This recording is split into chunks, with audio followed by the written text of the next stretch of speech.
le cedo la palabra, doctor Arturo Mota, y piensen que tenemos 20 minutos para sus respectivas o nuestras respectivas presentaciones. Muchísimas gracias y bienvenido. Al contrario, María José, buenas tardes y agradezco mucho la oportunidad.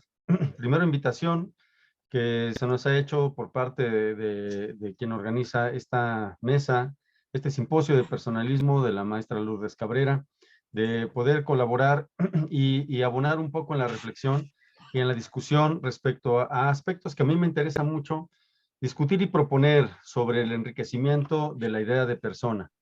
Y es que, bueno, mi presentación será más o menos breve, pero trataré de hacer algunas anotaciones respecto, sobre todo, dos cosas que me interesa mucho discutir, por lo menos ampliar, de cómo tenemos que retomar, que ya lo ha hecho la visión del personalismo o los personalismos actuales, han ido retomando la importancia que tiene la idea de persona para enriquecer la visión antropológica que tenemos.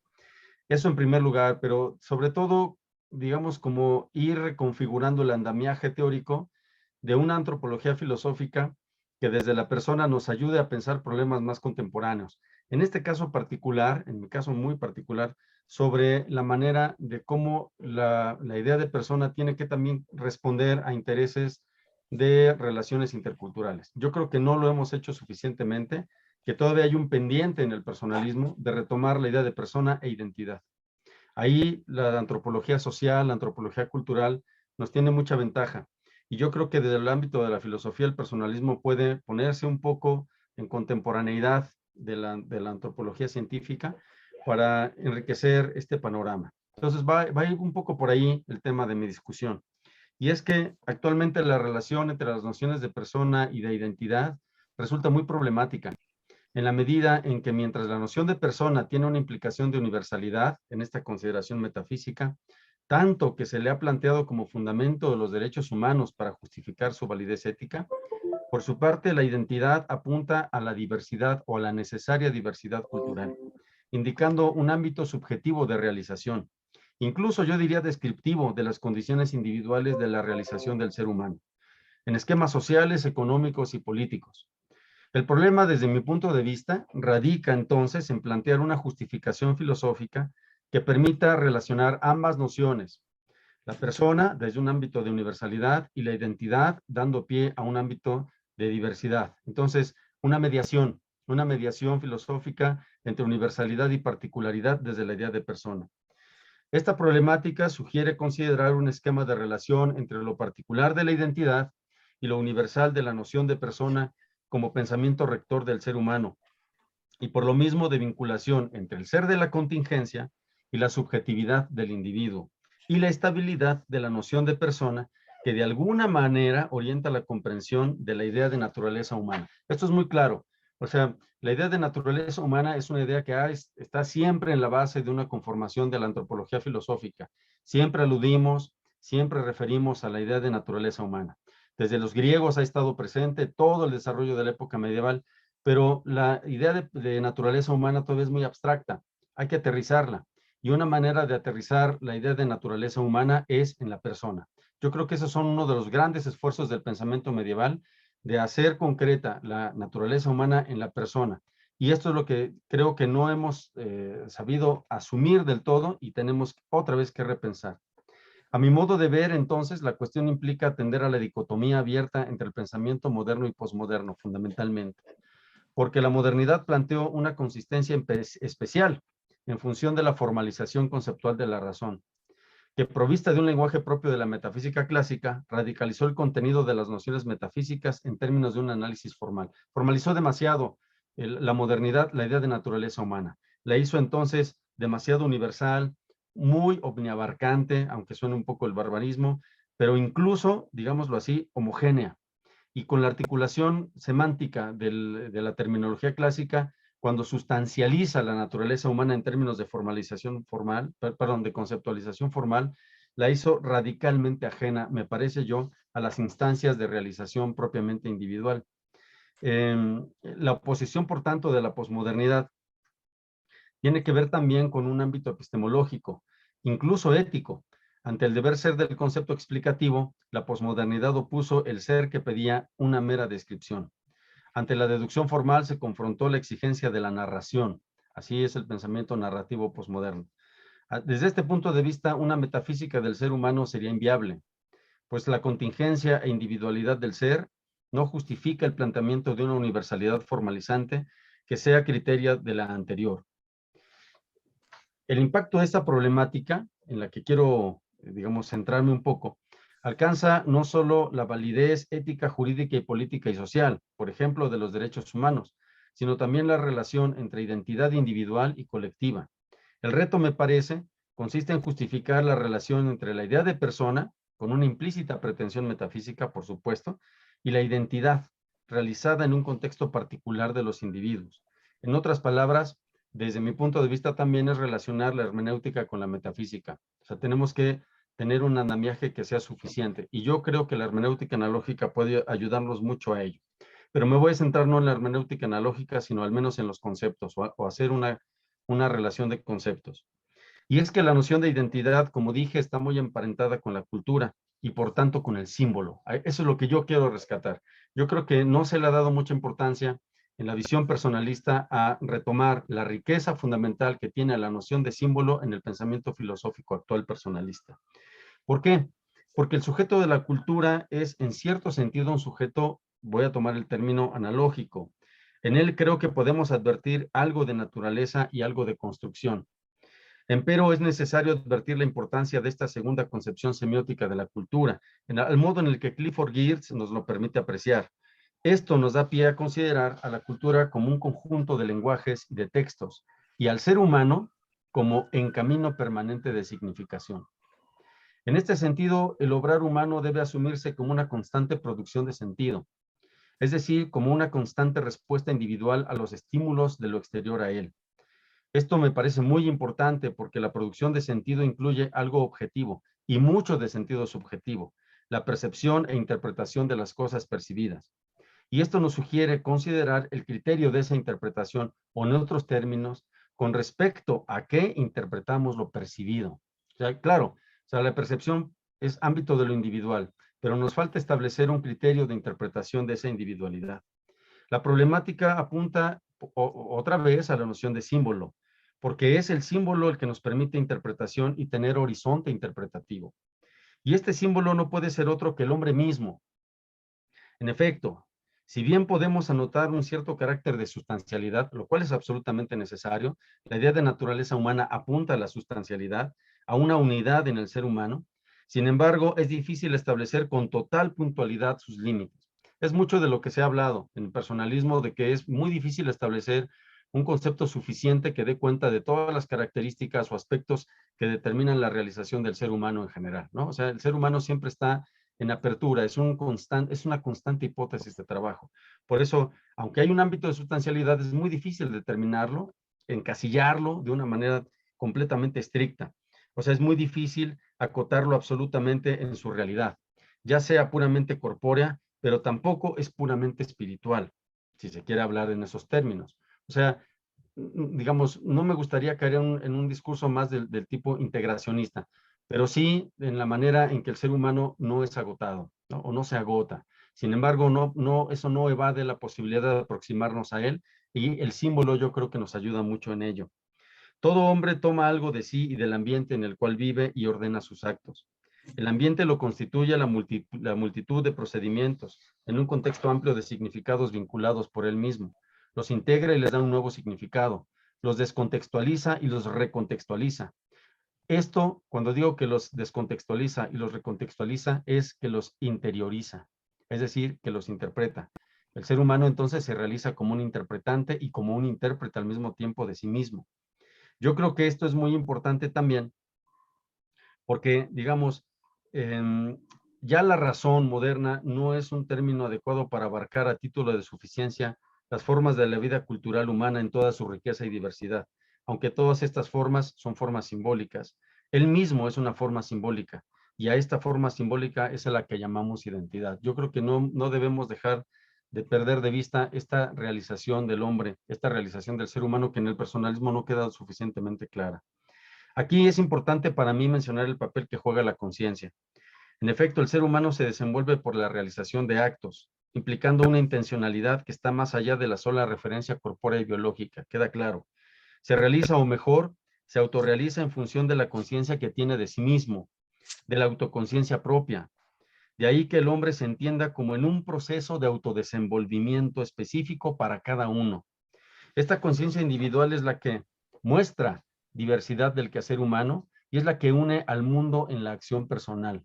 No es un concepto, no es una abstracción, se realiza en y desde el mundo, en la cual el hombre se expresa y se cultiva. Es un ser que se hace a sí mismo. La conciencia de sí nos hace manifiesta la dinamicidad de las acciones humanas, una cierta inestabilidad que al mismo tiempo nos hace entender la constitución de eso que llamamos personalidad. La inestabilidad se debe a que la intencionalidad con la que se realizan las acciones no está determinada por la condición biológica o fisiológica, sino que se enriquece y amplía por la conciencia individual. No la niega ni la opone. Yo digo que no la niega ni la opone. Claro que es un punto de partida, pero no es un punto de partida determinante, sino es un punto de partida que podemos y seguimos enriqueciendo. El ser humano parece entonces el más pobre de los instrumentos en sus esfuerzos de adaptación al ambiente en el cual tiene que vivir, pero también manifiesta una capacidad extraordinaria en hacer tesoro de sus experiencias. Aquí me voy a detener un poquito. En la base de tales experiencias se encuentran, por ejemplo, aquellas que resultan básicas para su sobrevivencia, y la nutrición es una de ellas. Esta satisface un carácter instintivo de autoconservación, o sea, nos nutrimos para sobrevivir. Pero también el desenvolvimiento de su conciencia transforma la experiencia y le añade un sentido o significación que trasciende el aspecto meramente físico y corpóreo, lo cual le hace notar en la experiencia subjetiva de tomar el comer como un modo de actuar de las relaciones con los demás. Es decir, no solamente nos nutrimos, sino al comer también exponemos una experiencia de amistad, de compartir la vida misma, o cuando se despierta el sentimiento de intimidad y de pertenencia en el entorno familiar. Es decir, nosotros resimbolizamos desde el ámbito de la conciencia que tenemos de nuestra experiencia la realidad en la que vivimos. Y yo creo que eso nos falta también profundizarlo. Solamente anoto algo. En la conformación de la antropología filosófica muy clásica, por ejemplo, la noción de la vida está muy vinculada a una perspectiva muy material, así lo hizo Aristóteles. Recuerden que Aristóteles pone el alma como principio de vida, sí, pero ¿por qué el alma es principio de vida? Porque es principio de movimiento. Vincula la vida al movimiento y al movimiento como realidad física. No es de extrañar, por tanto, que en los siglos XVI, XVII y XVIII se haya desarrollado una perspectiva muy materialista de la vida, según la cual se puede explicar a partir de métodos meramente empíricos, como cuando por Mary Shelley, por ejemplo, que me encanta, cómo traduce en una novela este ímpetu de la cientificidad del siglo XVIII al establecer cómo la vida puede originarse independientemente de otras perspectivas que no sean las físicas. Yo creo que ahí nosotros podemos ampliar la perspectiva de la comprensión del ser humano a un ámbito de simbolicidad, es decir, resignificar la vida por la experiencia que tenemos de la vida misma. Y ese es un asunto que tenemos todavía pendiente. Desde este punto de vista, las actividades y obras humanas tienen un sentido simbólico, un excedente de sentido, y esto es gracias a la cultura. El saber de sí o saberse implica, por tanto, un carácter simbólico. Yo me represento a mí mismo y me simbolizo también, pues no es una mera repetición de elementos determinados por una condición biológica, pero tampoco es una construcción absoluta de la individualidad independiente y autónoma de la materialidad. Sí, de acuerdo, o sea, sí hay mucho de simbólico, pero no es meramente simbólico tampoco. Hay una necesaria relación que tenemos que advertir entre la conformación simbólica que hacemos de la experiencia que tenemos de la vida y de nosotros mismos con la, digamos, el punto de partida material que nos constituye. Este saberse, pongo entre guiones saberse, esta conciencia de sí, es mediada y es a lo que en primera instancia llamamos identidad. Por eso la identidad, que es individual, está mediada por el mundo y por la toma, y por toda la gama de significados que a este se le han añadido. O sea, una cosa es hablar de tierra y otra cosa es hablar de mundo. Somos también realización del mundo en nosotros.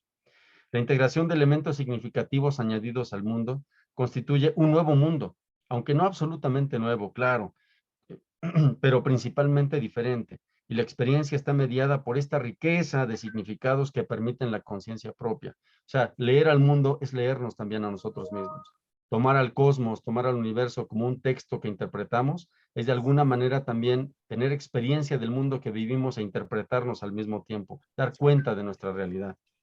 Con ello, la conciencia va formando una integración interior de este conjunto de significados y va constituyendo lo que llamo, o lo que llamamos en general, identidad. Una pretendida antropología filosófica que tenga esta pretensión de articular un discurso o una narratividad constitutiva del ser humano desde lo contemporáneo, supone un elemento que sirva de límite y de orientación, lo cual es muy difícil de rastrear. Así nos lo indica, por ejemplo, Rorty. Cito a Rorty: estoy muy de acuerdo, dice él, en que nuestra cultura es moralmente superior, pero no creo que esa superioridad favorezca la existencia de una naturaleza humana. Eso es lo que yo discuto con él. Pero bueno, así lo afirma Rorty. Ello sería posible, dice él, si asumiéramos que una afirmación moral está mal fundada si no está sustentada en el conocimiento de un atributo específicamente humano. Pero no resulta claro por qué el respeto por la dignidad humana debe presuponer la existencia de un atributo semejante. Ahí cierro la cita de Rorty. Es decir, Rorty admite que hay una cierta superioridad cultural, pero eso no indica necesariamente una condición metafísica que la sostenga. Es decir, rechaza la idea de una naturaleza humana. Yo creo que tenemos una alternativa. La dignidad de la persona auxilia en la necesidad de reconocimiento de un sujeto con capacidad de identidad, pero también de un sujeto con un soporte sustancial. Esto es, un sujeto con principios generales para orientar su obrar, porque como vimos, la identidad supone ciertas orientaciones. En este sentido, podríamos admitir que la dignidad de la persona puede fundarse, en la dignidad de la persona, perdón, puede fundarse la realización de la identidad.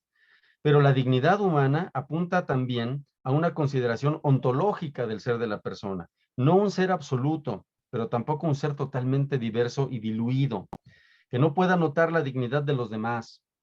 Se apunta a una consideración ontológica capaz de relación en apertura con los demás, lo cual implica semejanza, claro, pero no identidad absoluta. Y ahí es donde me apoyo mucho de la idea de analogía.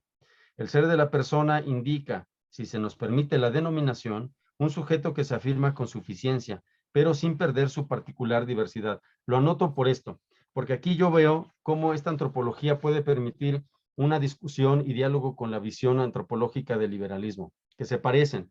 En el liberalismo, como en la visión personalista, apuntan a la dignidad de la persona como una base, y lo cual, digamos, es sugerente.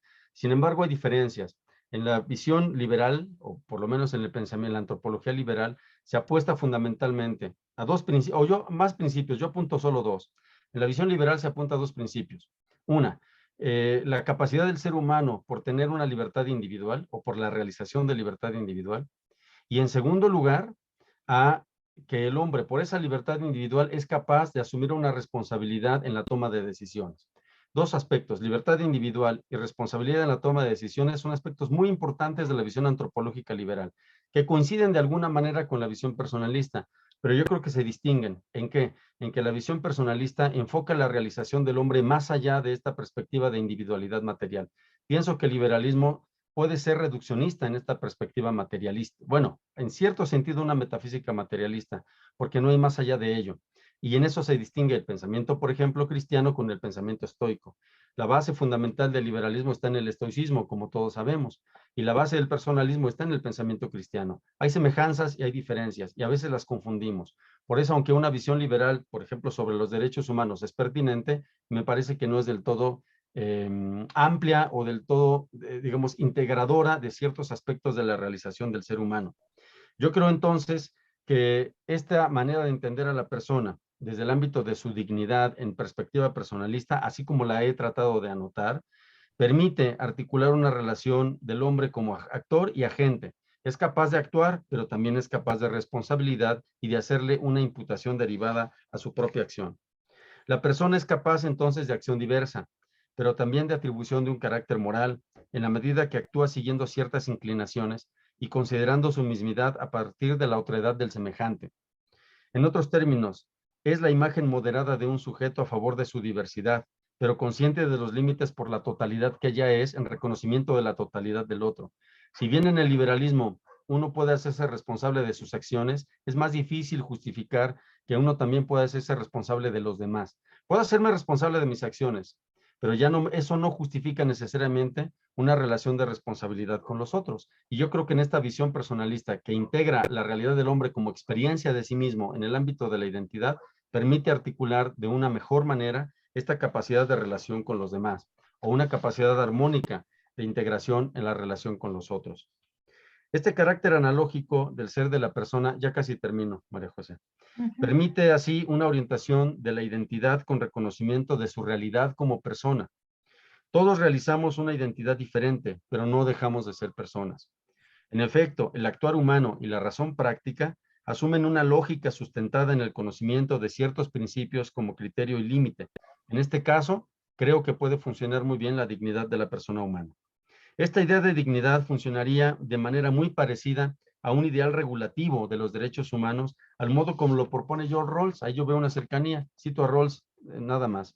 Dice él, la unidad la unidad puede provenir de una secuencia apropiada de casos y de la suposición de que las partes en una posición original, como ya he llamado, proceden a través de la secuencia en el entendido de que los principios para el sujeto de cada convenio posterior han de subordinarse a los principios para sujetos de todos los convenios anteriores o coordinarse con ellos según ciertas reglas de prioridad. Esa concepción ha de guiar la conducta recíproca de los pueblos y la construcción de instituciones comunes para su beneficio. Fin de la cita.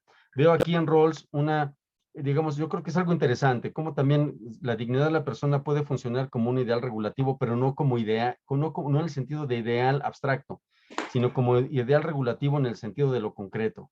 Es decir, de la persona no como concepto, sino de la persona como realidad. Y eso nos amplía la perspectiva a un ámbito de mayor capacidad de aceptación por la diferencia.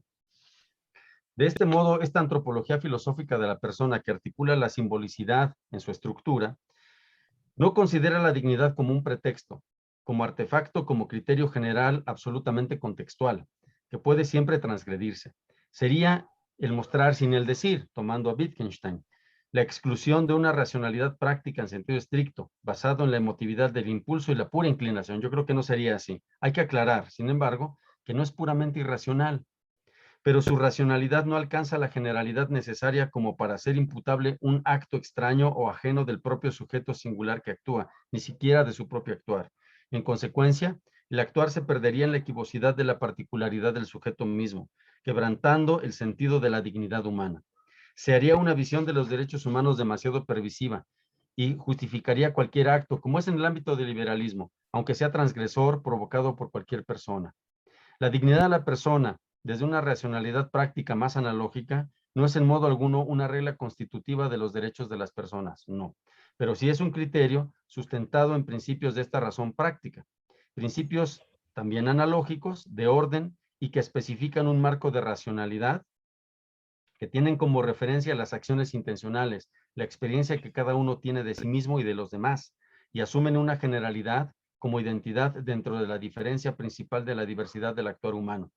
Una cierta universalidad de la particularidad que debemos privilegiar, pero con un sentido auténtico de equidad, de la diferencia que realiza la persona, de su especificidad, pero sin detrimento del bien común que perseguimos todos como sociedad. Muchas gracias. Muchas gracias, doctor Arturo Mota. Seguro que han surgido varias preguntas que al final de estas presentaciones se le van a realizar. Muchísimas gracias. Vamos a seguir con nuestra dinámica de este congreso presentando al doctor David Barkin. Doctor David, ¿anda por ahí?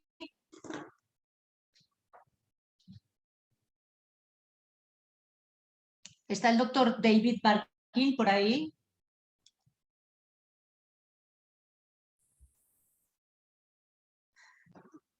Bueno, pues parece que habrá tenido... No está, María José. Ya le escribí hace un momento, pero no me contesta.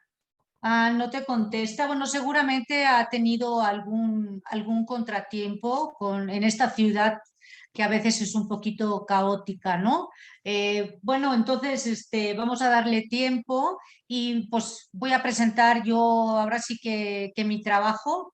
Les estaba comentando a las personas al inicio de estas sesiones que me van a tener que disculpar. De entrada me disculpo ¿sí?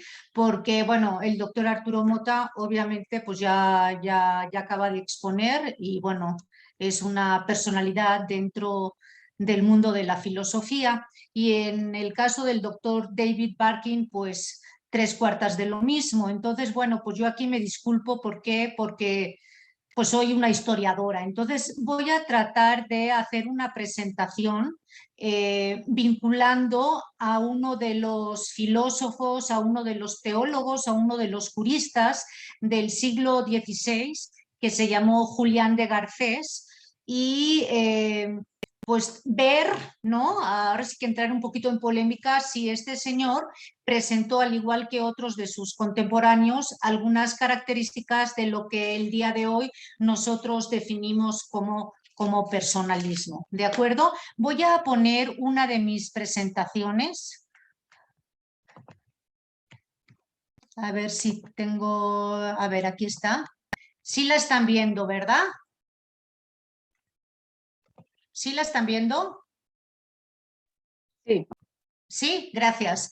Bueno, esta va a ser el tema que voy a tratar, ¿no? De exponer, pero antes de iniciarlo sí me gustaría dar las gracias, realmente las gracias por la oportunidad que me están dando, particularmente la doctora Lourdes Cabrera, que pues me invitó a participar no siendo yo filósofa. Entonces, bueno, les pido de ahí de entrada una gran disculpa, ¿no? Bueno, a ver, ¿quién es este Julián de Garcés? Lo vamos a ir viendo, lo voy a ir presentando a través de unas cuantas láminas, pero la pregunta fundamental que surgió hace varios años, particularmente con algunos de los compañeros que tenemos aquí en la facultad, en concreto con la maestra Lourdes Cabrera, que cuando ustedes, porque también está ahí el doctor Mota, ¿no? Cuando ustedes hablan de filosofía, hablan de personalismo, en fin, que una pues que no tiene grandes conocimientos sobre el tema, en algún momento de las tomaditas de café que hemos tenido a lo largo de estos años, pues como que una servidora encuentra ciertas similitudes. Obviamente no puedo hablar, no me puedo atrever a hablar de personalismo, ni de hablar de Kant, ni de hablar de Kierkegaard, ni de Mounier, ni de Botil, y ni siquiera del doctor Burgos. Pero sí hay ciertas similitudes que las he ido yo localizando a lo largo pues de estos años dentro de la Academia de Historia, porque bueno, no está bien que yo que me presente, ¿verdad? Pero soy doctora en Historia. A ver, a lo largo de la trayectoria de este señor que les estoy presentando, de este zaragozano en particular, encontré ciertas características como valor absoluto. Él va contra la cosificación, que es contra la deshumanización, contra la alienación, habla de la dignidad de la persona, habla de la razón, de la libertad y de la voluntad, conceptos que hace unos instantes pues estuvo mencionando el doctor Mota dentro de este contexto que denominamos personalismo, ¿de acuerdo? Esto es lo que yo encuentro en Julián de Garcés. Vamos a ver si ustedes opinan lo mismo. A ver, para poder aterrizar en el tema, yo quisiera tratar de presentarles cómo era el mundo del siglo XVI, porque a este personaje lo ubicamos justo en los primeros años que van a tener vinculación directa con lo que nosotros denominamos descubrimientos, conquistas, etcétera, etcétera, ¿no? En este sentido, ustedes saben que en 1492 se va a encontrar otro mundo, se va a descubrir América, como nos enseñaron en la primaria, en la secundaria, incluso en la preparatoria, que no se descubrió nada, por cierto, ¿no? Pero ese encuentro entre dos culturas, entre dos cosmovisiones totalmente diferentes, va a provocar una serie de fricciones. ¿Por qué? Porque la cosmovisión que prevalecía en Europa era una cosmovisión teocéntrica sumida, dependiente totalmente de lo que denominamos nosotros cristianismo, la Biblia, etc.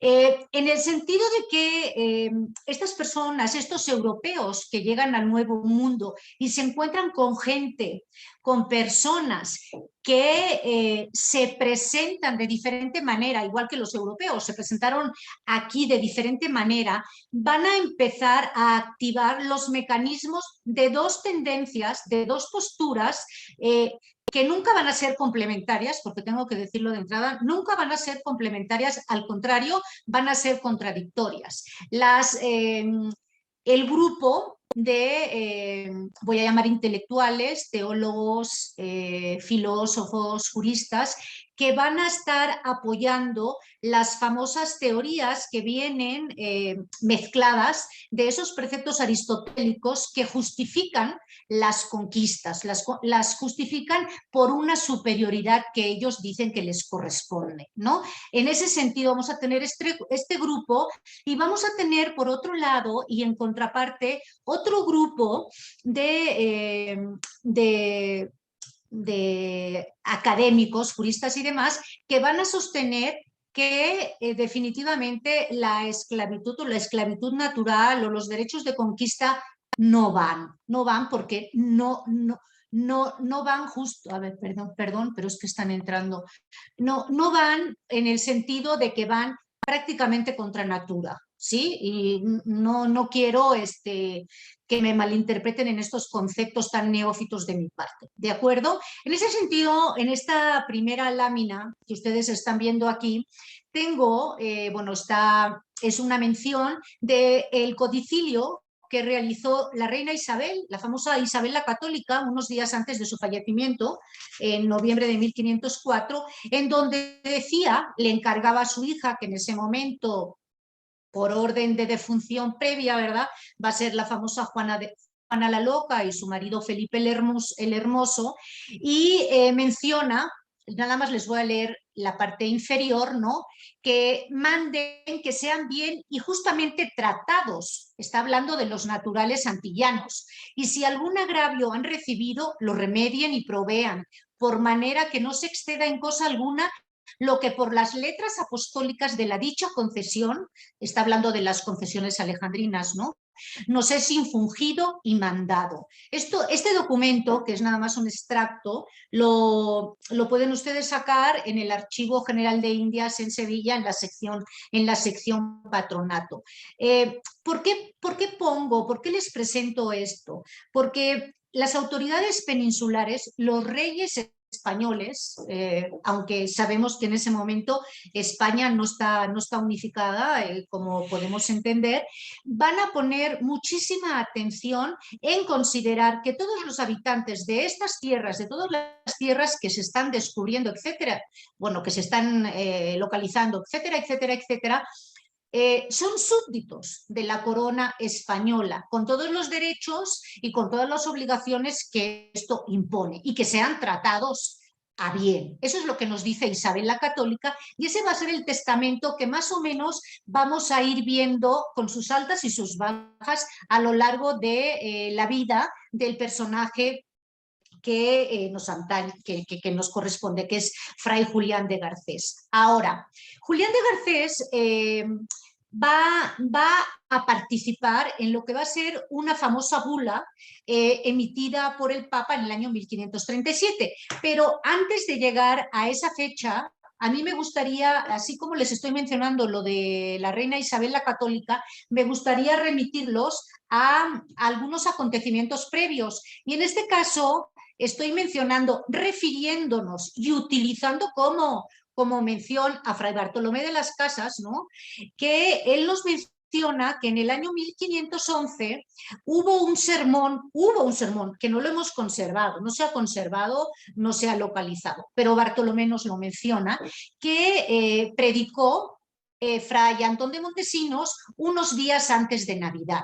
Y bueno, Bartolomé lo menciona en su famosa obra de Historia de las Indias, ¿no? Aquí está la cita, y entre los comillados que estamos viendo, está criticando está censurando a muchos de los encomenderos, a muchos de los funcionarios que están viviendo en la zona antillana, de que están maltratando a los indios. Y bueno, y todavía va más para allá, para adelante. Les dice que no tienen ninguna autoridad, que no tienen ningún derecho a hacerle este tipo de guerras. ¿Por qué? Porque sí son hombres, que sí tienen alma, ¿sí? Y que como cristianos que son, estos peninsulares que están en la zona de las Antillas, Antón de Montesinos dice que estamos, como cristianos que somos, a amarlos. Más o menos eso es lo que está diciendo. Esto es el inicio, que realmente no le van a hacer mucho caso, tengo que reconocerlo, pero se está poniendo un pie, se está poniendo una cuña en lo que va a ser posteriormente toda esa legislación que va a ir a favor del derecho de las personas, el derecho natural de las personas, y los van a defender contra todos aquellos que los están cosificando. ¿De acuerdo? Un año después, y ya estamos en el año 1512, las autoridades peninsulares, en función de este tipo de propuestas que se están haciendo, estas nuevas realidades que hay en la zona antillana, van a redactar en la ciudad de Burgos, que de ahí va a obtener también el nombre, las famosas leyes de Burgos, se van a redactar las famosas reales ordenanzas dadas para el buen regimiento y tratamiento de los indios, ¿no? Se conocen con el nombre de leyes de Burgos porque el lugar donde se reunieron y se acordó esa legislación, esas ordenanzas, fue precisamente en la ciudad de Burgos, en España, ¿no? Esto va en el 12. Siguiendo en orden cronológico, tenemos que Bartolomé de las Casas, cuando en uno de los viajes que realizó a la península, concretamente en el año 1517, demostró, digo que no se necesita demostrar, por supuesto, pero argumentó a favor de la capacidad, de la inteligencia, de la humanidad de estas personas que viven en la zona antillana. Todavía no llegamos a la zona mesoamericana, pero podemos aplicarlo también. Incluso llega a afirmar, y eso es, digo, él se llegó a exceder un poquito, yo creo, ¿no? Pero bueno, eso ya es percepción tal vez personal. Él llega a decir que las personas que no, todos estos peninsulares, todos estos europeos que no reconozcan, que no quieren aceptar la humanidad y que de los habitantes de estos territorios, así como que son seres con alma, él dice y sugiere que los quemen, que los relajen, como se hacía en otras instituciones, digamos que del fuero civil, relajaban, quemaban a las personas. Esto es en el 17. Ahora, dentro de el mundo de Julián de Garcés, ¿no? Vamos a tener que vincularlo, aunque sea de manera transversal, pero fue una personalidad bastante importante en su tiempo, y es la esposa de Carlos, que por cierto no ha sido muy bien, más bien no ha sido lo suficientemente trabajada. Pero bueno, Carlos I, que va a ser el monarca, Carlos I, Carlos V de Alemania, es el monarca al que le va a tocar prácticamente toda la vida y todo el desempeño que va a tener Julián de Garcés hasta la promulgación de la famosa bula de 1537. Esta señora, la famosa emperatriz Isabel, que era prima hermana de Carlos, como ustedes deben de saber, tuvo muchos periodos de su vida, de su corta vida, porque murió a consecuencia de un parto, ¿no?, a una temprana edad. Esta señora, en las ausencias de Carlos, Carlos fue un rey viajero, ¿no?, se va a convertir, se va a quedar, y lo tenemos en documentos, en el archivo de Indias lo tenemos particularmente, su esposo, considerando la capacidad que tiene su esposa, la emperatriz Isabel, la va a dejar como regente en numerosas ocasiones. Y durante la regencia que va a ejercer esta mujer, va a interesarse por las cuestiones de las Indias, en todos los ámbitos, y no nada más de las Indias, también va a tener correspondencia diplomáticos que están en la zona italiana, en la zona florentina, para investigar y para saber cómo van las cuestiones del turco. En este caso era Solimán. En fin, fue una persona que sí se interesó por el quehacer político. Y en este sentido, siguiendo, digamos que las recomendaciones que había realizado su abuela, del mismo nombre, la famosa Isabel la Católica, va a cuidar que el testamento que realizó en 1504 se siga aplicando y se siga reconociendo a estos naturales, a estos indígenas como personas con alma y con todas las capacidades que puede tener cualquier habitante de la Europa de esos años, para que no los cosificaran, ¿de acuerdo? Y en este sentido, la emperatriz Isabel va a estar vigilando, digo, vigilando metafóricamente, porque sabemos que nunca vino a estos territorios, pero va a estar vigilando muy de cerca todos los abusos que le reportaba. Y obviamente los iba sancionando con muchísima justicia y con muchísima equidad. Aquí también, bueno, les estoy mostrando otra documentación, ¿no? que se encuentra en el Archivo de Indias en Sevilla, ¿no? Y bueno, ahí está por si la quieren revisar, ¿no?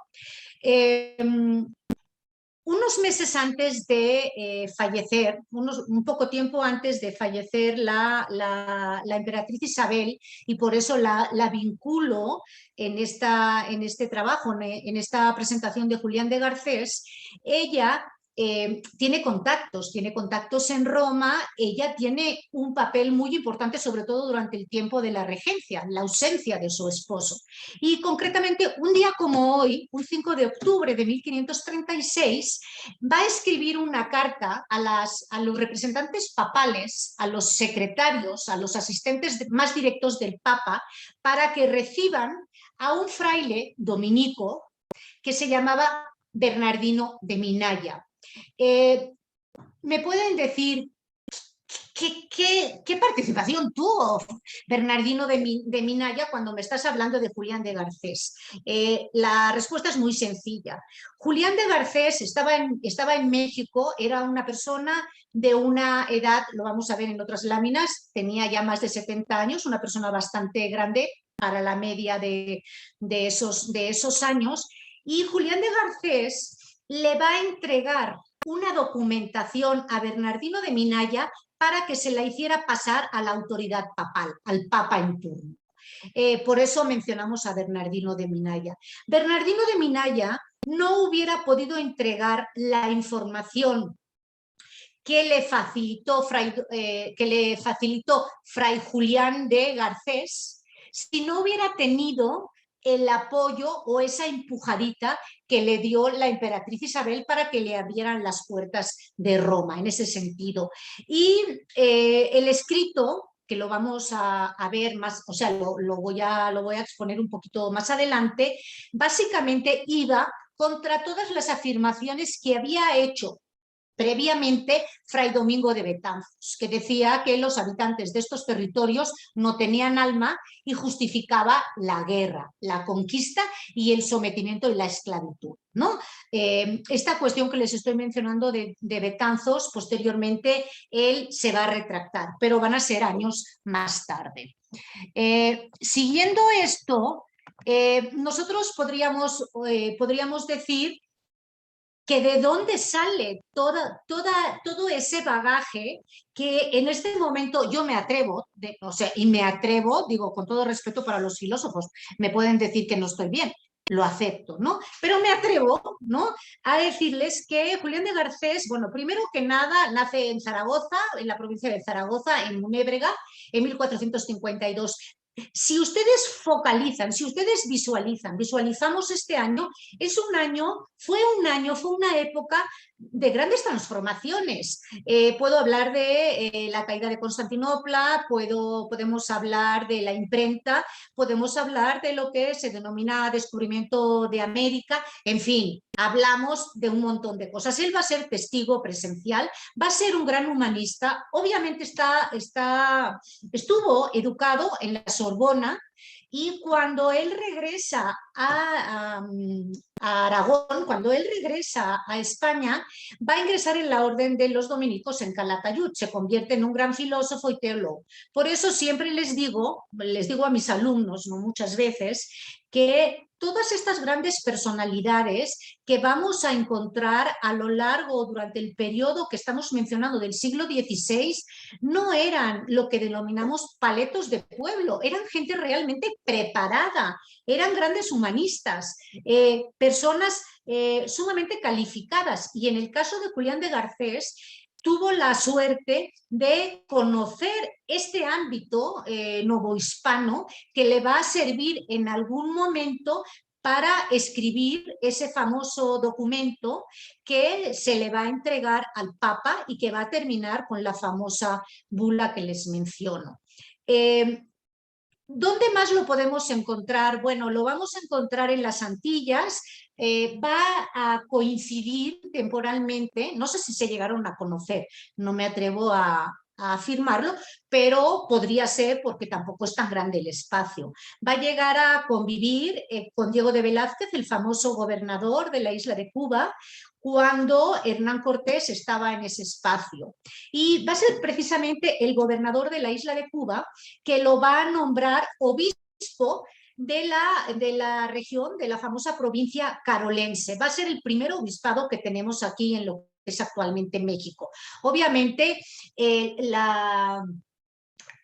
los límites que se marcaron en ese momento, en el 19, fueron inmensos, y cuando llegan a conocer posteriormente a la llegada de Cortés la amplitud de estos territorios, las mismas autoridades, ¿no?, lo van a limitar y lo van a nombrar ya en el año 26 obispo de Tlaxcala, que es donde nosotros, a partir de esa época, es cuando nosotros lo ubicamos como el primer obispo de Tlaxcala y uno de los fundadores de la ciudad de Puebla, en donde va a llegar en el año 27, ¿no? Va a tener 10 años este hombre, hasta el 37, que ya tenía 74 años de edad, ¿no?, cuando manda esa carta a Minaya y que le llega al Santo Padre.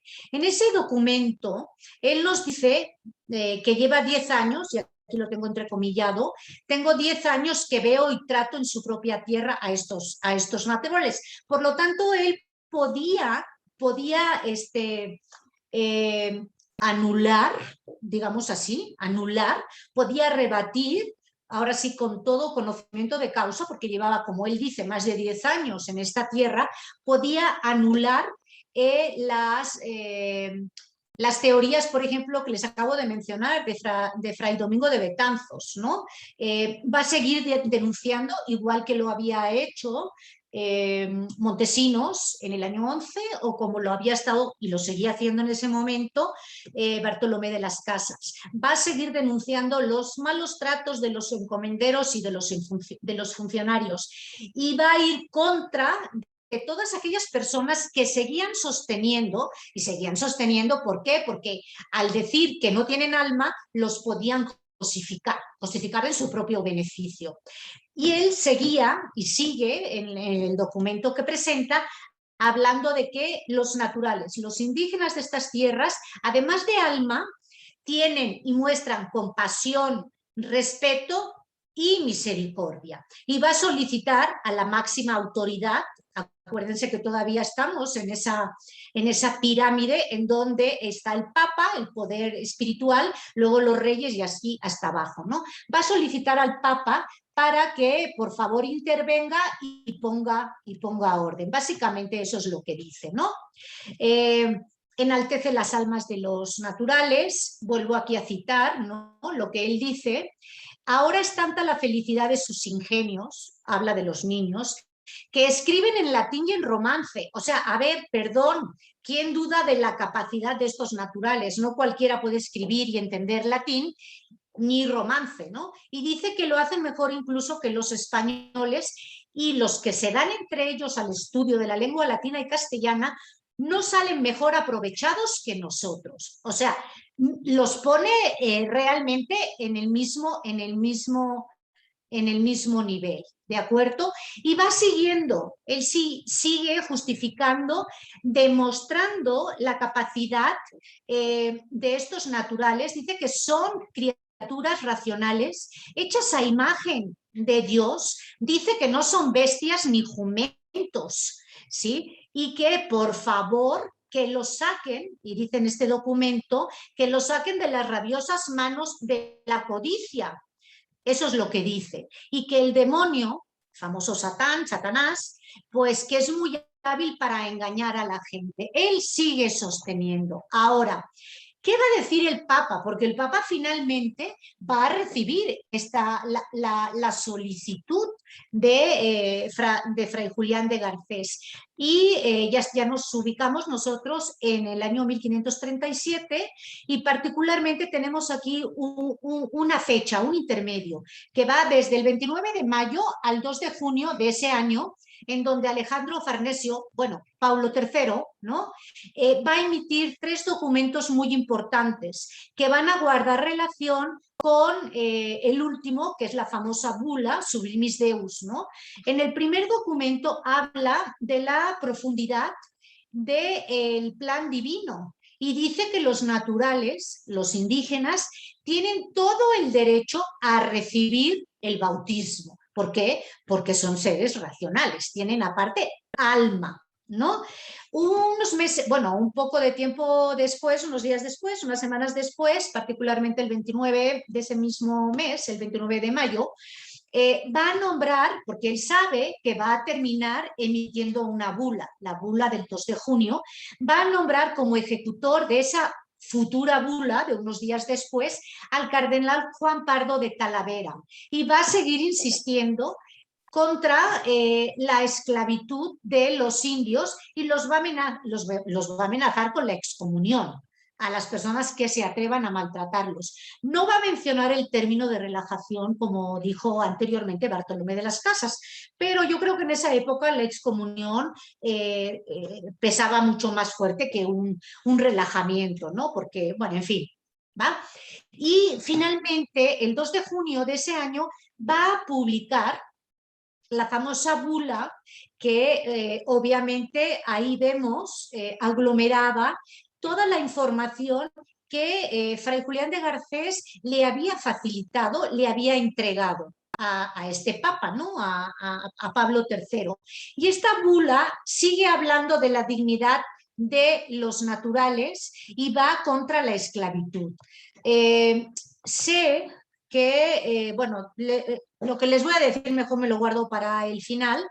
Voy a seguir con esto, ¿no? Porque seguramente ustedes se están quedando con alguna de estas preguntas. Pero la Sublimis Deus fue una bula que establecía el derecho a la libertad de los indígenas en las Indias. ¿Por qué? Pues como había dicho la reina Isabel en su famoso codicilio de 1504, son súbditos de la corona, con todos los derechos y todas las obligaciones que eso pueda implicar, y se necesita, ¿sí? Porque claro, la cosmovisión que había aquí difería en cuanto a conceptos religiosos de la europea, pero a pesar de esta diferencia, él sigue sosteniendo que estos naturales son seres humanos realmente. Y bueno, aquí hay una parte de esta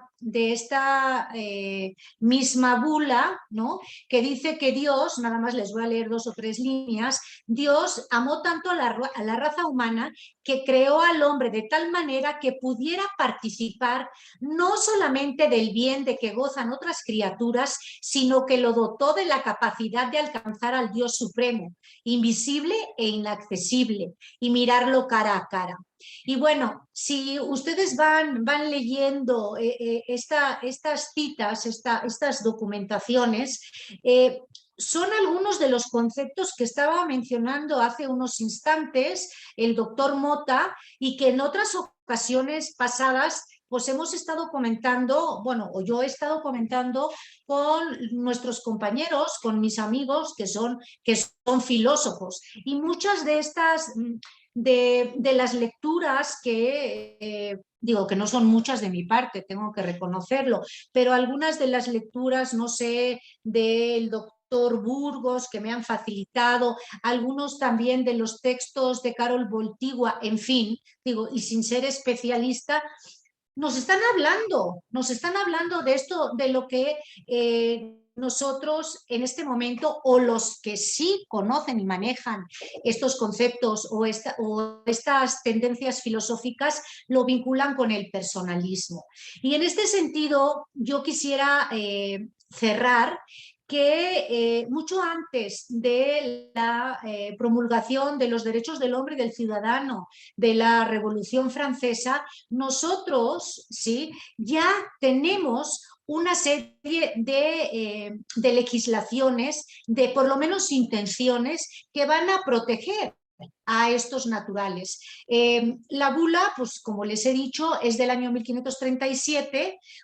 5 años más tarde vamos a tener la famosa promulgación de las leyes nuevas, que se va a aplicar a todos los reinos españoles, ¿no?, que forman parte de la corona, y en el año 50 y 51 vamos a tener la famosa disputa de Valladolid, en donde se van a volver a enfrentar estas dos posiciones. Por un lado vamos a tener a Ginés de Sepúlveda, ¿no?, que va a sostener la esclavitud, va a sostener esos conceptos aristotélicos un poquito alterados, tal vez, ¿no? Y del otro lado vamos a tener aquellas personas, por ejemplo, a Francisco de Vitoria, que colaboró en la famosa redacción de las leyes nuevas, y vamos a tener, por ejemplo, a Bartolomé de las Casas. Eso diría en cuanto al siglo, mediados del siglo XVI. Ahora bien, ¿se va a quedar ahí este tema? No, tristemente no se va a quedar ahí, y las autoridades van a seguir trabajando a favor de esa naturaleza, de esa alma, de esas capacidades, van a ir contra la cosificación que algunas personas para beneficio propio quieren otorgar a estos naturales. Y aquí tenemos a algunos papas que lo van a defender. Tenemos Gregorio XIV en 1591, podemos mencionar a Urbano VIII, que lo va a seguir trabajando en 1639, Benedicto XIV, Gregorio XVI, etc. Ahora, algunos, lo que yo quería comentar, y ya para cerrar, y esto queda abierto porque podemos seguir hablando durante horas y durante meses, que me pueden argumentar con justa razón, ¿no? Me pueden decir, bueno, pero es que sí, había naturales que eran indios, eran naturales que eran esclavos, sí, igual que habían europeos que seguían siendo esclavos, o africanos que seguían siendo esclavos. No estoy justificando la esclavitud, definitivamente no, cosa más alejada de mi intención, pero en ese mundo, en esa sociedad que estamos hablando, cuando alguien conquistaba y aceptaba de buena gana el nuevo orden, pues se le consideraba súbdito. A los que no aceptaban esa nueva autoridad, pues al considerarlos, digamos, rebeldes, sí podían caer dentro del sistema de la esclavitud. Eso lo estoy respondiendo por si alguien lo está pensando. Y la segunda cuestión que yo quería mencionar es que Minaya, que lo he mencionado hace unos minutos, Minaya se saltó al rey a la hora de mandar ese documento.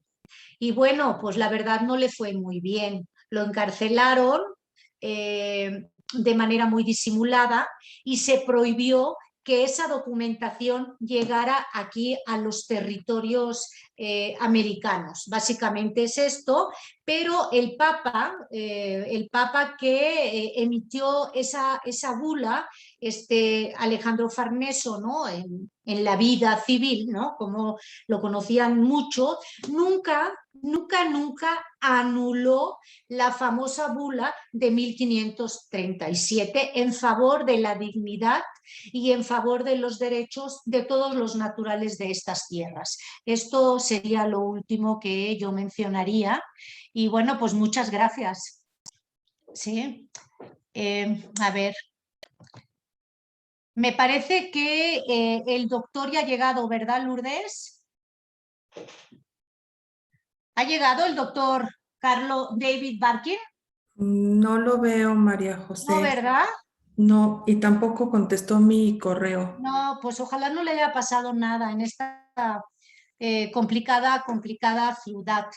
Pero bueno, pues si les parece, podemos empezar con las preguntas, si es que tienen algunas preguntas, para que el doctor Mota pues las pueda ir respondiendo y así damos tiempo a ver si el doctor Barkin pues llega, ¿no? Aquí lo primero que tengo es que Liliana nos está diciendo, estoy de acuerdo y considero la literatura una excelente forma de complementar al ser humano. Me imagino que es lo que ha dicho el doctor Mota. Arturo, ¿quiere usted comentar algo? Sí, sí, María José, gracias. Bueno, traté de atenerme a los 20 minutos, me ganaste, porque fueron como casi 40 tuyos. ¿Yo me aventé 40?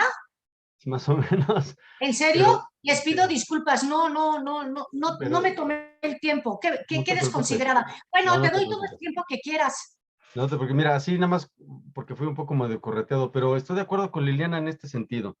O sea, yo que rescato del ámbito de la literatura, esta manera de conformar un nuevo relato del ser humano en términos de simbolicidad.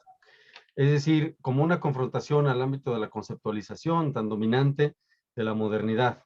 Y es que yo creo que ahí, digamos, con la modernidad perdimos mucho, que tenemos que recuperar y tiene muchas implicaciones al ámbito de la dignidad de la persona. Pensar la persona en esquemas modernos, yo creo que sí, nos hace perder la tremenda riqueza y, por supuesto, también lleva a una homogeneización radical del hombre, por modos en el ámbito de la humanidad.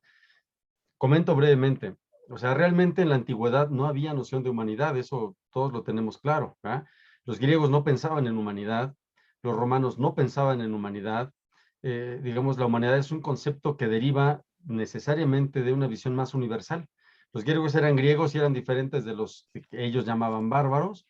Los romanos eran romanos y se consideraban diferentes de los demás, aún en esa posición multicultural de su sociedad, tremendamente rica. Pero había grandes diferencias.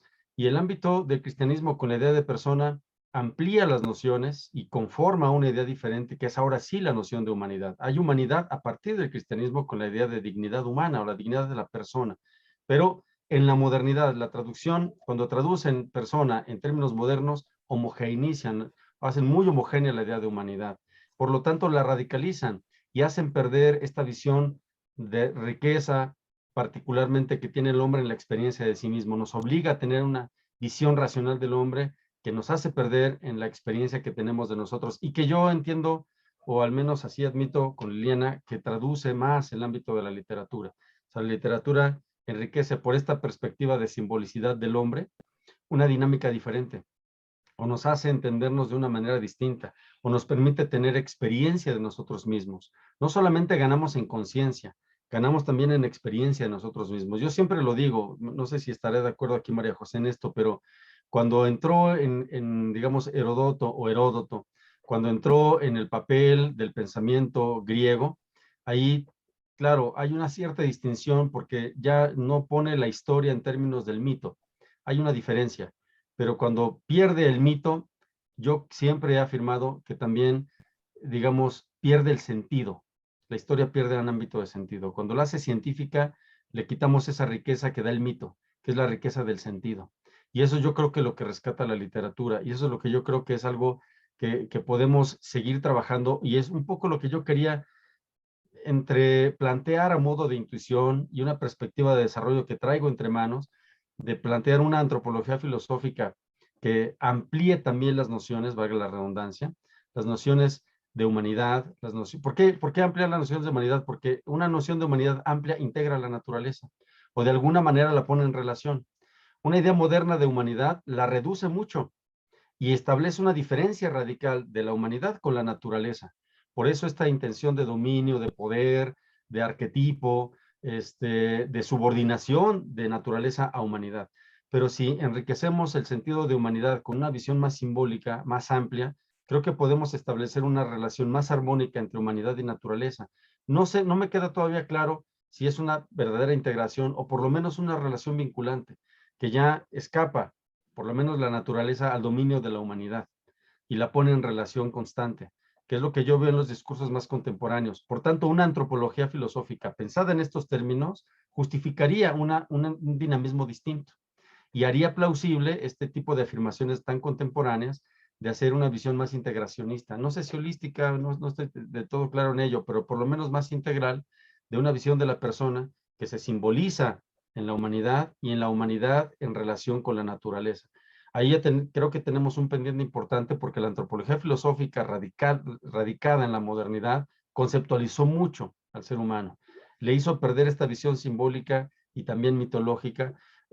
Yo ahí veo la riqueza de la posmodernidad, pero me detengo un poco en ella, no la asumo del todo. Creo que también hay cierto tipo de problemas en derivarlo todo en un ámbito de texto y narración, sino sujetarla a un ámbito de naturaleza posible. Entonces ahí yo veo lo que dice Lili, lo que dice Liliana, de que la literatura, claro que amplía la noción de ser humano, y yo creo que también amplía la noción de humanidad y la enriquece de una manera más pertinente. En el caso mío, a una perspectiva de enriquecimiento en términos de interculturalidad, ¿verdad?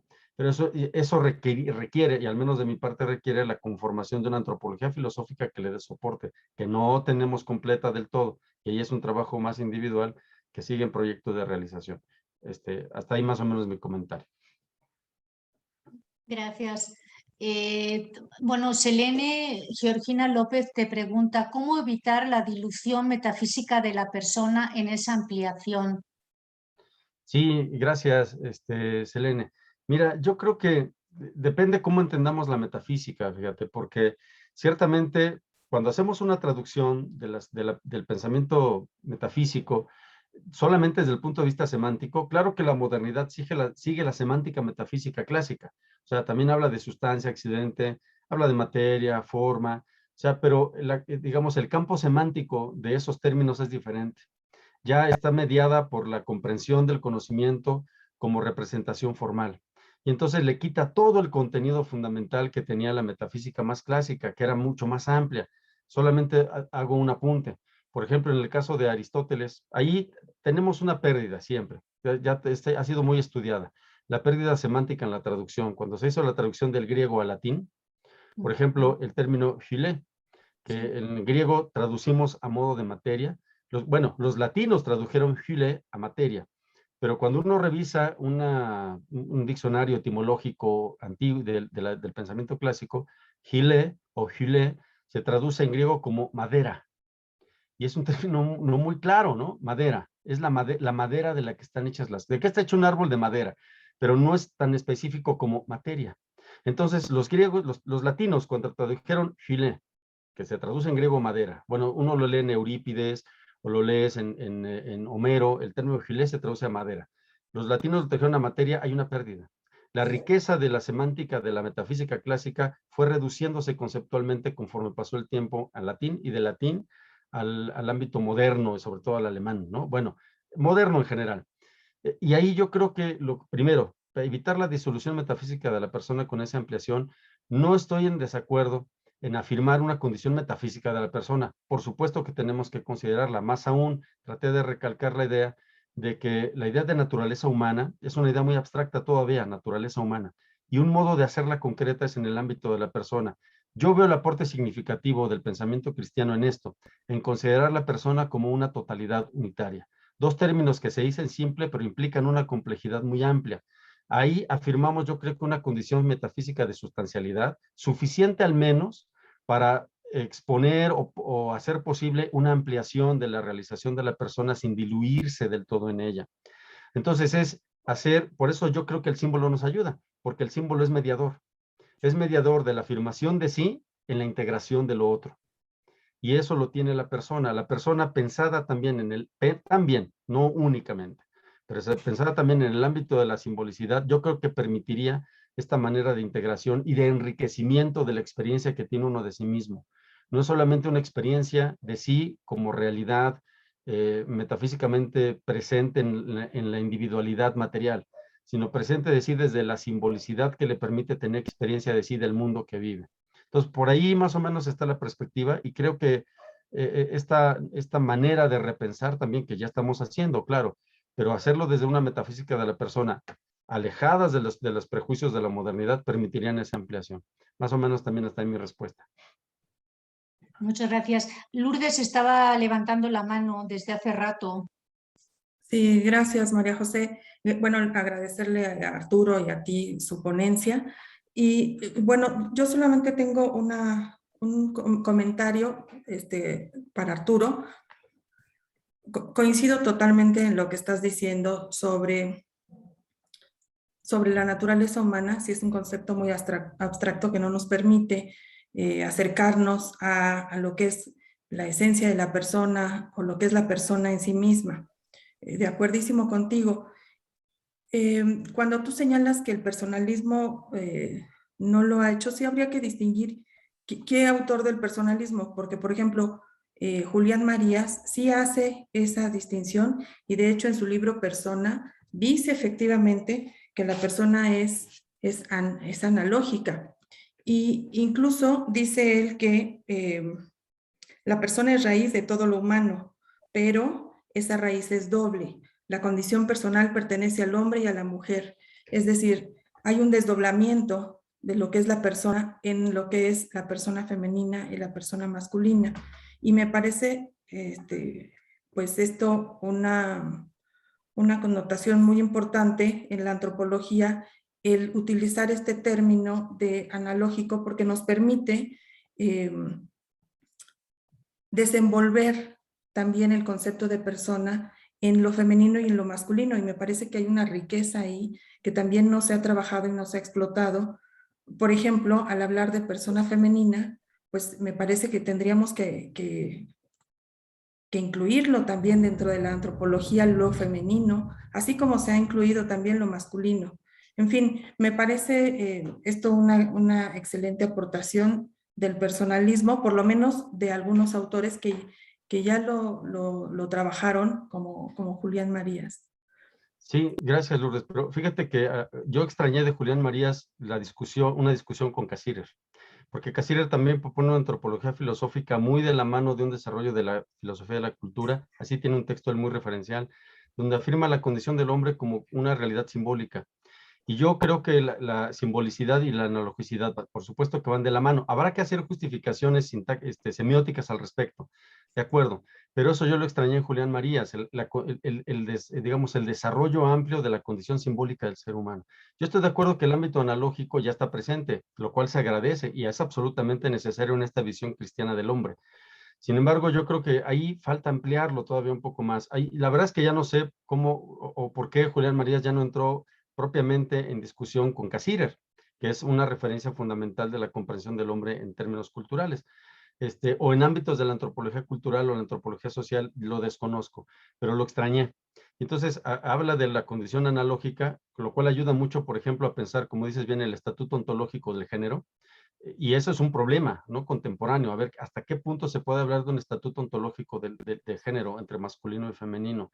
Y los más, no sé si los más clásicos Conciliadores. o los más puros de la filometafísica estarían un poco en desacuerdo, ¿no? No, hay un único modo de naturaleza y el género es una distinción accidental. Pues yo no creo que sea tan accidental. Yo creo que hay diferenciaciones que hay en el cual se pueden establecer cierto tipo de distinciones, digamos, un poco fundamentales. Bueno, para empezar, pero yo creo que ahí se puede desarrollar un poco mejor esta perspectiva de la simbolicidad, que por lo menos a mí me ha ayudado a aproximarme a justificar una perspectiva de filosofía intercultural más allá de la condición dialéctica del multiculturalismo de Taylor o de la condición de una perspectiva de pragmática trascendental al modo que lo propone Apel y Habermas. Yo creo que ahí la visión analógica del doctor Buichoda a mí me ha ayudado mucho porque ayuda a incorporar la idea de símbolo por medio de la analogía en la realización del ser humano, en este devenir y esta estructuración de dinamicidad que justifica una relación más amplia del hombre en relación con el mundo.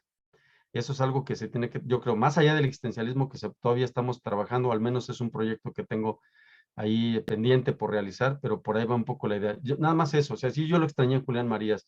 He hecho revisiones ahí someras, también no profundicé, pero la noción, esta perspectiva de simbolicidad, yo la extrañé un poco. Sí, efectivamente no lo aborda.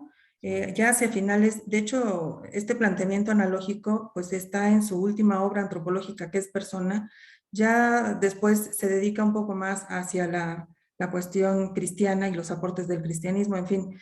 Pero sí, efectivamente no hace esta relación con el símbolo que tú dices, pero me parece ya un aporte dentro del personalismo. Claro, hay que seguirlo trabajando y hay que seguirlo, pero por eso quería hacer esa nota nada más, ¿no?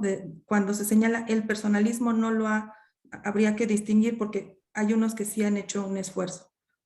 Sí, pero en esa cuestión simbólica y todavía no. Por ejemplo, mira, discutía yo con Juan Manuel igual, ¿no? A ver, ¿qué tanto se ha trabajado la relación de persona-identidad?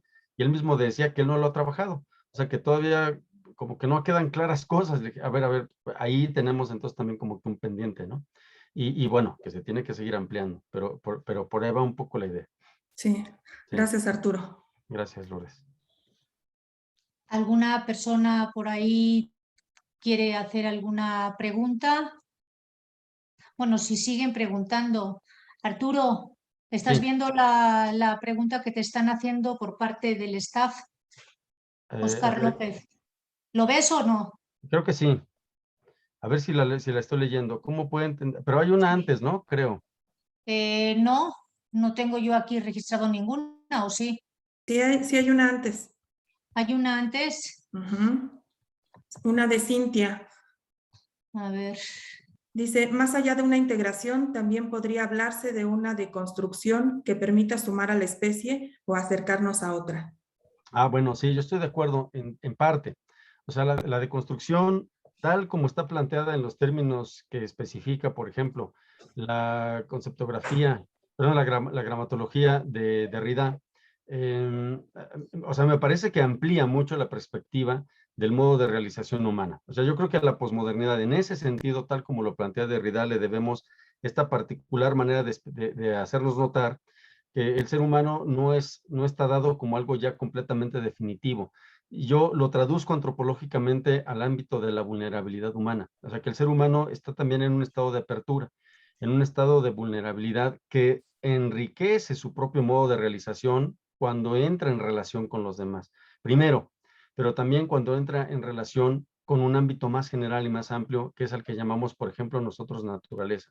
Yo creo que esa perspectiva así como apunta Cintia, nos puede ayudar a establecer un enriquecimiento de la noción de humanidad, un poco como lo apunté.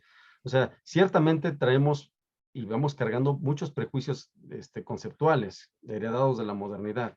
Esta manera de conceptualizar al ser humano en términos de humanidad homogénea o homogeneizante hizo perder la necesaria relación que teníamos con la experiencia del mundo, con la experiencia de la realidad, como parte de nuestra propia experiencia. O sea que al experimentar la naturaleza nos experimentamos, sin perder y sin diluirnos en ella, también por otra parte.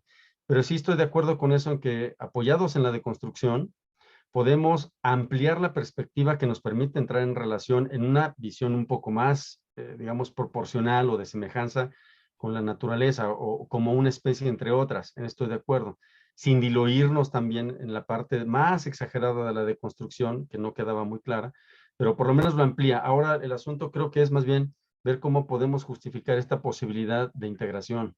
O bueno, como dice Cintia, no le gusta el término integración, pero está bien de construcción o de relación posible, o una relación armónica, y ahí es donde yo veo el valor de la analogía, que por medio del símbolo nos permite reconformar esta experiencia que perdimos porque la tienen los pueblos antiguos, ¿no? Las civilizaciones antiguas, como la civilización mesoamericana, la cultura mesoamericana, tenía eso, porque estaba mediando por el símbolo. Nosotros lo perdimos, con la alfabetización perdimos al símbolo también de alguna manera. Y por eso la poesía yo creo que la poesía es una manera de poner al símbolo otra vez en el panorama del desarrollo del pensamiento humano. Pero por ahí también iría un poco mi comentario.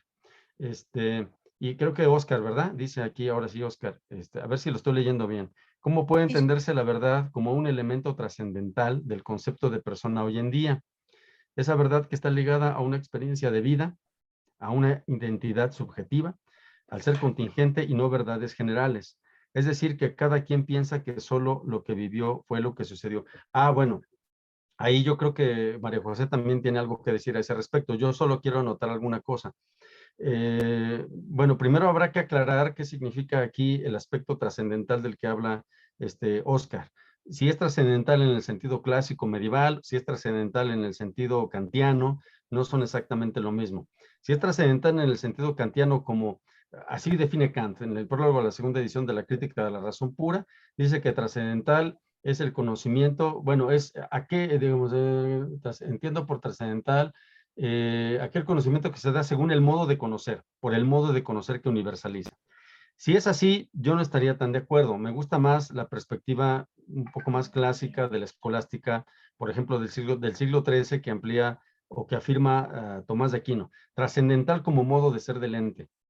Ni es un aspecto ni una característica, sino como modo de ser. Ahora, desde ese punto de vista, entonces, la verdad no solamente se hace, digamos, un concepto, que, claro, también en Occidente cargamos todo ese prejuicio desde Parménides, ¿no? Si se acordarán, ahí se ve la gran admiración de Platón por su maestro Parménides, no compartieron tiempo, pero si se acuerdan ustedes que en los diálogos de Platón, el único diálogo en el que Sócrates no es el viejo que dirige la discusión, es un chavo que se acerca a un maestro a preguntarle cosas, es en el diálogo del Parménides. Ahí muestra Platón un poco su admiración por su maestro, Parménides. ¿En qué? Parménides ayudó a entender la verdad bajo la noción de inmutabilidad. Y claro, desde Parménides hasta hoy, esa es una aspiración de la verdad. Y ahí hemos conformado distintos herramientales de justificación de la aspiración de la verdad como inmutabilidad. Validez, objetividad, universalidad, necesidad, etcétera. Es una verdad muy arquetípica. Pero la verdad planteada en esos términos, así como un universal viable o posible, está enraizado en el ámbito del ente, del modo de ser del ente. Siendo esto así, entonces hay una apertura, pero hay también un límite. O sea, la verdad se da según los modos de ser del ente, y el ente es análogo, dice Aristóteles en el libro cuarto de la Metafísica. El ente se dice de muchas maneras. No hay una única manera de afirmar al ente. Por tanto, no hay una única manera de afirmar la verdad, pero tampoco es de cualquiera manera. Sino hay un cierto criterio de orden de realización en la verdad que está sujetada o sujeta, por decirlo más claramente, al modo de ser del ente. Y es ahí donde empieza un poco la profundización. Y yo creo que la particular, digámoslo así, utilidad de la analogía para explicar que en el ámbito de la diversidad hay un principio de semejanza en el que se aproximan las diferencias. Y ese es un criterio de realización de la verdad, para evitar, como dice Oscar, que haya tantas verdades que ninguna sea verdad, sino si hay una diversidad de su realización, pero bajo un ámbito referencial que es posible justificar. Y en lo que, digamos, que tiene que ver a la idea de verdad y memoria, sin reducirlo a verdad y percepción, yo hablo desde el punto de vista antropológico, más antropológico. María José hablará, por supuesto, del ámbito histórico, pero desde el punto de vista estrictamente antropológico, digamos, pues sí, la verdad de algún modo está mediada por la percepción, pero la percepción no es ajena a un ámbito de condición metafísica. Y es algo que también en antropología tenemos que seguir desarrollando y justificando por todos los avances que nos ha dado la psicología, el psicoanálisis y estos avances significativos del conocimiento que tenemos del ser humano en términos de percepción. Ahora, en términos de verdad y memoria, ahí creo que María José como historiadora nos puede dar una nota más a ese respecto, pero también tiene que ver con cómo ampliamos la noción de verdad en perspectiva del conocimiento que tenemos de nosotros mismos. No sé si María José quisiera ampliar un poco más. Bueno, sobre esta última parte que estás mencionando, obviamente yo te podría o les podría decir que América fue inventada. O sea, el concepto de América, el concepto de los americanos, de los naturales o de los indígenas, va a ser un concepto que se va a inventar desde Europa, con todo ese bagaje que se tenía desde las culturas antiguas. Entonces, estos europeos, estos peninsulares que llegan en el siglo XVI, van a tratar de encajonar, van a tratar de clasificar a estas personas en función a sus propios aprendizajes, que no estamos diciendo, bueno, que realmente nosotros sabemos ahora, 2021, que eso no está bien, pero dentro de lo que podemos decir como metodología histórica, ¿no? Que difiere algo bastante de la metodología que utilizan los filósofos, nosotros como historiadores tenemos que tratar de acercarnos y entender esa realidad.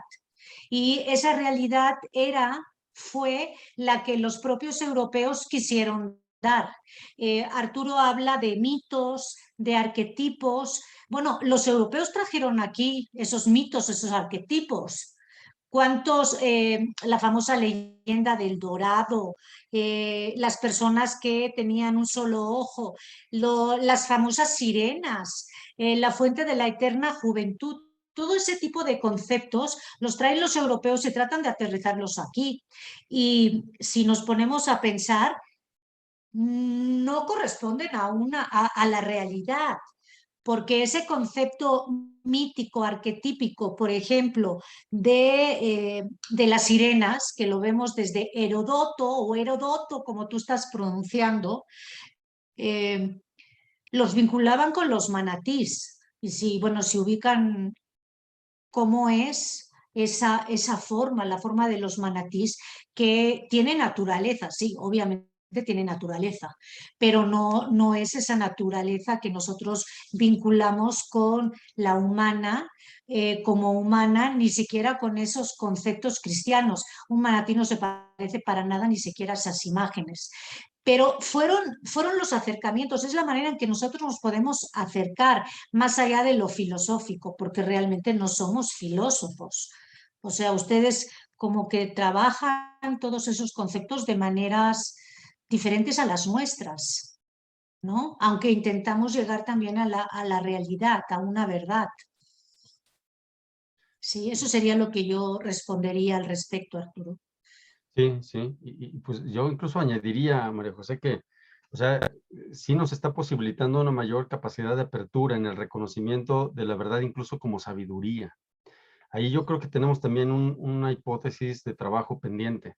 O sea, la verdad, igualmente la hemos reducido a un ámbito de conceptualización, pero si la ampliamos también, la verdad como sabiduría nos hace o nos permite tomar, afirmar y tomar la riqueza particular de la sabiduría de la conformación de la historia del mundo por parte del hombre. Solo apunto una cosa, que en la que estoy así como también un poco rastreando. Es tomar al cosmos, bueno, me ayuda un poco de mi maestro, Mauricio, tomar al cosmos como un texto. Y si tomamos al cosmos como un texto, tomamos al cosmos como un ámbito de interpretación en el que nos representamos. Y yo creo que eso es una manera de acercarnos a la sabiduría de la historia de las culturas antiguas, donde tomaban el cosmos como un texto que nos representaba y que daba cuenta de nosotros mismos. Yo creo que la modernidad ahí nos hizo perder toda esa riqueza que ahora estamos intentando recuperar de distintas maneras. Ya sea, por ejemplo, digamos, sin que me eche aquí jitomatazos María José, ¿verdad? No, no es cierto. Por ejemplo, el conocimiento de la astrología en una primera perspectiva parece que es ingenua, ¿no? Así, no, ¿cómo te basas en la posición del Sol en las constelaciones para dar cuenta de un ámbito de tu realidad particular y humana? Bueno, yo creo que habría que repensar un poco la cercanía que tenemos que tener a esta manera de sabiduría, que no es, a mí me parece, no del todo ingenua, en perspectiva hermenéutica, ¿no? Hablo en perspectiva hermenéutica, no en perspectiva científica moderna, que fue una manera de leer al mundo, una manera de leernos a nosotros como parte del mundo. Y eso yo En creo ese que lo momento podemos... histórico, Claro, claro. claro, Y que da algo del hombre también. O sea, por supuesto. sí. Entonces yo creo A que no es... través de ese acercamiento que tú haces a la realidad que tuvieron en el Sí, siglo sí, claro, noveno, décimo, claro. noveno, antes de nuestra era, pues sí, si nos acercamos a eso Sí, podemos entender la cosmovisión, el contexto que exacto, tenían esos seres humanos. exacto. Estoy totalmente de acuerdo Sí, contigo. Y sí, es en función de esto que digo que como historiador o como historiadora, cuando te acercas a un momento, a un periodo, el siglo XVI, y te dicen, no, es que la esclavitud, vale, perfecto, yo no estoy de acuerdo, y como no estoy de acuerdo en muchísimas cosas, pero yo, María José, estoy sentada sobre el siglo XXI, pero si sí, trato de acercarme, pues no es raro ni descabellado que el mismo Alejandro Farnesio, que estábamos hablando, antes sí, de tomar una decisión, consultara a sus astrónomos. sí, O sea, ¿por qué? Porque era la manera de entender, sí, antes de sacarse una muela, ¿sí? Con un cirujano, Hernán Cortés consultaba si los astros le eran sí, propicios. A claro. ver, yo no sé, digo, a lo mejor si te sientas un domingo y estás aburrida y estás tomando un café y ves el periódico o ves cualquier cosa de estas, dices, a ver, ¿qué dice mi signo zodiacal? Pero con el entendimiento que no le haces caso, ¿sí? Pero los hombres del siglo XVI o los hombres de los siglos que tú estás mencionando, para ellos era así el mundo. Claro. Y le daba Podían llevar sentido. Yo creo que eso es lo amuletos. importante. Sentido, la idea de sentido que integra, ¿no? O sea, que en el que te Sí. entiendes, en el que te representas. Y que la modernidad nos hizo perder, bueno, exageradamente alguna vez, ¿no? O sea, la verdad así muy, muy trascendental kantiana, la Wahrheit, la verdad de Kant es así tremendamente racional, conceptual, digamos, muy, muy reducida a un modo de representación formal, que hizo perder toda la riqueza que le daba forma a la verdad como sabiduría, es decir, y que además nos humanizaba más. Yo creo que nos Estoy acercaba más el totalmente de sentido de lo acuerdo humano. contigo. Estoy de Sí, acuerdo contigo, sí. aunque no soy filósofa, No, no, gracias, María José. Y yo creo que pero una estoy de antropología acuerdo.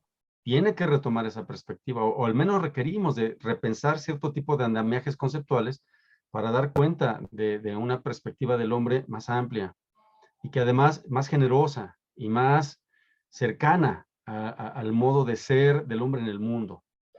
No sé, no como un modelaje, sino como una apertura y una mayor proximidad, ¿no? Sí, lo que pasa es de que yo lo que percibo es que nuestra sociedad, y lo percibo desde afuera, sin conocimiento propio, ¿no?